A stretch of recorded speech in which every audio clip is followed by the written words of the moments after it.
যশোরে United people's বাংলাদেশের উদ্যোগে সমাবেশ ও গণসংযোগ কর্মসূচি অনুষ্ঠিত হয়েছে। শনিবার বিকেল ৫টায় শহরের দরাটানা ভৈরব চত্বর ও কোর্ট চত্বরে এই কর্মসূচি পালিত হয়। বিস্তারিত থাকছে শাওন হোসেনের তথ্যচিত্রে। অনুষ্ঠানে নেতৃত্ব দেন সংগঠনের প্রধান সমন্বয়কারী রাফেজ সালমান রিফাত। তিনি কেন্দ্রীয় কমিটির প্রতিনিধিদের সঙ্গে নিয়ে শহরের বিভিন্ন সড়কে গণসংযোগ করেন।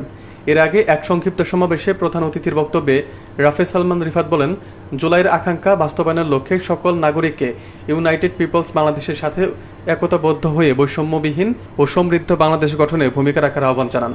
সমাবেশে সভাপতিত্ব করেন সংগঠনের কেন্দ্রীয় কমিটির সদস্য দেলোয়ার হোসেন শিশির। এ সময় আরও উপস্থিত ছিলেন কেন্দ্রীয় সদস্য তাফহিদুল ইসলাম ফাহিম, আল ফাত্তা, সোয়াইফ হোসেন, হাবিবুর রহমান নাসির, ত্রিনা খাতুন সহ সংগঠনের অন্যান্য নেতৃবৃন্দ।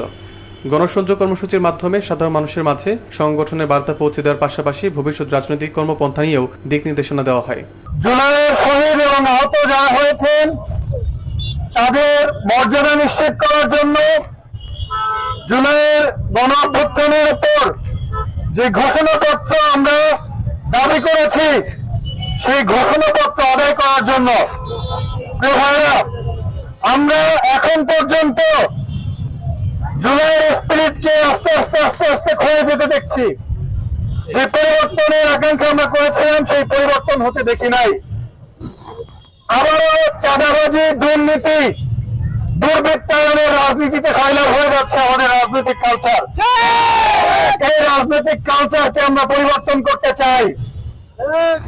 আমরা গণতান্ত্রিক মূল্যবোধকে ধারণ করে ফ্যাসিবাদের কবর রচনা করতে ফ্যাসিস্ট খুনি হাসিনাকে যেভাবে দিল্লিতে পাঠিয়েছি, এই বাংলাদেশে আর কখনো ফ্যাসিবাদ আমরা আসতে দিব না ইনশাআল্লাহ।